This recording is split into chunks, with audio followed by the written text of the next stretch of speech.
Tulsi Gabbard की कहानी शुरू होती है हवाई के खूबसूरत द्वीप से।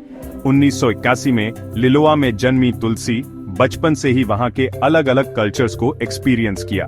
उनका परिवार पॉलिटिकली एक्टिव था, जिसने उनमें देश सेवा की भावना भरी। गैबर्ड की जिंदगी में एक बड़ा मोड़ तब आया जब वो मिलिट्री ज्वाइन कर ली। देश सेवा के जज्बे से प्रेरित होकर उन्होंने US army national guard join की। गैबर्ड के मिलिट्री एक्सपीरियंस ने उनके दुनिया को देखने के नजरिए को पूरी तरह बदल दिया। मिड 2000s में इराक में तैनात रहते हुए उन्होंने जंग की असलियत को अपनी आंखों से देखा। इस एक्सपीरियंस ने पीस के लिए उनकी प्रतिबद्धता और फॉरेन इंटरवेंशनिज्म पर उनके स्केप्टिसिज्म को और मजबूत कर दिया। गैबर्ड की सेवा ने उन्हें पहचान और सम्मान दिलाया, लेकिन ये तो बस उनकी पब्लिक लाइफ की शुरुआत थी। तुलसी गैबर्ड का पॉलिटिकल करियर तेजी से आगे बढ़ा। 21 साल की उम्र में वो हवाई स्टेट लेजिस्लेचर के लिए चुनी जाने वाली सबसे कम उम्र की महिला बनी। उनका कैरिज्मा और तेज दिमाग उन्हें डेमोक्रेटिक पार्टी का राइजिंग स्टार बना दिया। 2013 में गैबर्ड ने नेशनल पॉलिटिक्स में कदम रखा। वो यूएस हाउस ऑफ रिप्रेजेंटेटिव्स के लिए चुनी गईं, जहां उन्होंने हवाई के 2nd कांग्रेशनल डिस्ट्रिक्ट को रिप्रेजेंट किया। कांग्रेस में गैबर्ड का इंडिपेंडेंट नेचर और स्टेटस क्वो को चैलेंज करने की उनकी विलिंगनेस ने सबका ध्यान खींचा। वो यूएस फॉरेन पॉलिसी, खासकर मिडिल ईस्ट की नीतियों की खुलकर आलोचना करने लगी। सीरिया के मामले पर जहां उन्होंने प्रेसिडेंट बशर अल असाद से मुलाकात की, उन्हें तारीफ और विवाद दोनों का सामना करना पड़ा। पीस के लिए उनकी अटूट प्रतिबद्धता और कंट्रोवर्शियल फिगर्स से बातचीत करने की उनकी विलिंगनेस ने उन्हें अपनी पार्टी के दूसरे नेताओं से अलग बना दिया।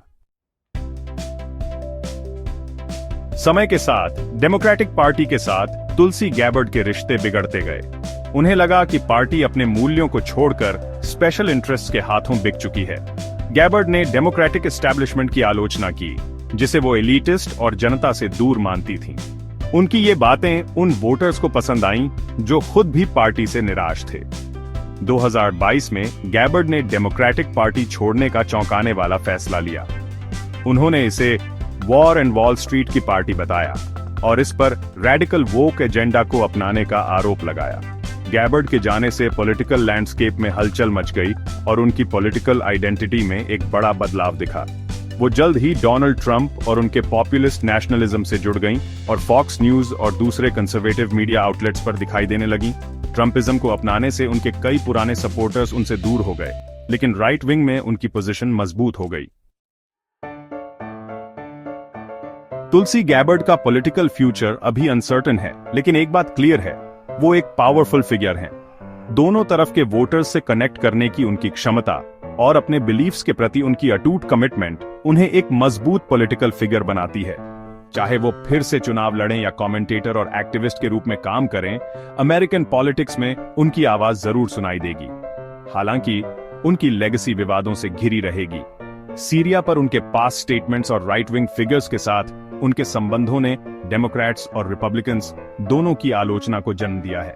सिर्फ समय ही बताएगा कि गैबर्ड का पॉलिटिकल जर्नी आगे कैसे बढ़ेगा और अमेरिकन पॉलिटिक्स पर उनका क्या इंपैक्ट होगा।